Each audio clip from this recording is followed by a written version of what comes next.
প্রিয় বন্ধুরা, আজ মহান মে দিবস, পহেলা মে, আন্তর্জাতিক শ্রমিক দিবস, যা মে দিবস নামে অবহিত। প্রতি বছর পহেলা মে তারিখে বিশ্বব্যাপী এই দিনটি আন্তর্জাতিক শ্রমিক দিবস হিসেবে উদযাপিত হয়। এটি আন্তর্জাতিক শ্রমিক আন্দোলনের উদযাপন দিবস হিসেবেই পরিগণিত হয়ে আসছে। পৃথিবীর বিভিন্ন দেশে শ্রমজীবী মানুষ এবং শ্রমিক সংগঠনসমূহ রাজপথে সংগঠিতভাবে মিছিল ও শোভাযাত্রার মাধ্যমে বিষয়টি বা দিবসটি পালন করে থাকে। ভারত ও বাংলাদেশ সহ বিশ্বের প্রায় ৮০টি দেশে পহেলা মে জাতীয় ছুটির দিন থাকে। আরও অনেক দেশে এটি বেসরকারিভাবে পালিত হয়ে থাকে। পহেলা মের ইতিহাস: 1866 খ্রিস্টাব্দে আমেরিকার শিকাগো শহরের হে মার্কেটের ম্যাসাকার শহীদদের আত্মত্যাগকে স্মরণ করে এই দিবসটি পালিত হয়। সেদিন দৈনিক ৮ ঘন্টা কাজের দাবিতে শ্রমিকরা হে মার্কেটে জমায়েত হয়েছিল।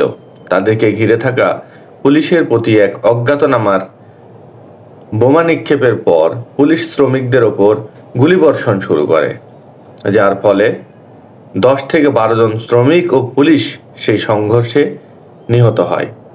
1889 খ্রিস্টাব্দে ফরাসি বিপ্লবের শতবার্ষিকীতে প্যারিসে দ্বিতীয় আন্তর্জাতিক প্রথম কংগ্রেস অনুষ্ঠিত হয়। সেখানে 1890 খ্রিস্টাব্দ থেকে শিকাগো প্রতিবাদের বার্ষিকী আন্তর্জাতিকভাবে বিভিন্ন দেশে পালনের প্রস্তাব করেন রেমন্ড লাভিনে। 1891 খ্রিস্টাব্দে দ্বিতীয় কংগ্রেসে এই প্রস্তাব অনুষ্ঠানটিকে পাশ করা হয় বা গৃহীত হয়। এরপরই 1894 খ্রিস্টাব্দে মে দিবস পালনের সময় দাঙ্গার ঘটনা ঘটে। পরে 1904 খ্রিস্টাব্দে আমস্টারডাম শহরে অনুষ্ঠিত সমাজতন্ত্রীদের আন্তর্জাতিক সম্মেলনে এই উপলক্ষে একটি প্রস্তাব গৃহীত হয়।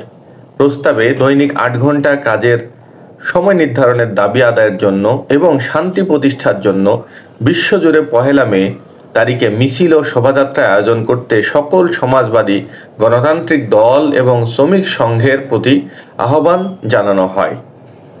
সেই সম্মেলনে শ্রমিকদের হতাহতের সম্ভাবনা না থাকলে বিশ্বজুড়ে সকল শ্রমিক সংগঠন মে মাসের 1 তারিখে বাধ্যতামূলকভাবে কাজ না করার সিদ্ধান্ত গ্রহণ করেন। অনেক দেশের শ্রমজীবী জনতা মে মাসের 1 তারিখকে সরকারি ছুটির দিন হিসাবে পালনের দাবি জানায় এবং অনেক দেশেই এটি কার্যকর হয়। প্রিয় বন্ধুরা, উইকিপিডিয়া থেকে মে দিবস সম্পর্কে এই ইতিহাসটি আমি আপনাদের জন্য তুলে ধরলাম। আমাদের বাংলাদেশেও শ্রমিকদের সম্মানে বা শ্রমিকদের এই দাবির প্রেক্ষিতে আন্তর্জাতিক শ্রমিক দিবস উপলক্ষে বাংলাদেশেও আমরা এই দিনটি সাধারণত ছুটি কাটাই এবং শ্রমিকরা ছুটিতে থাকে। ধন্যবাদ সবাইকে। শ্রমিক দিবস সফল হোক, মে দিবস সফল হোক।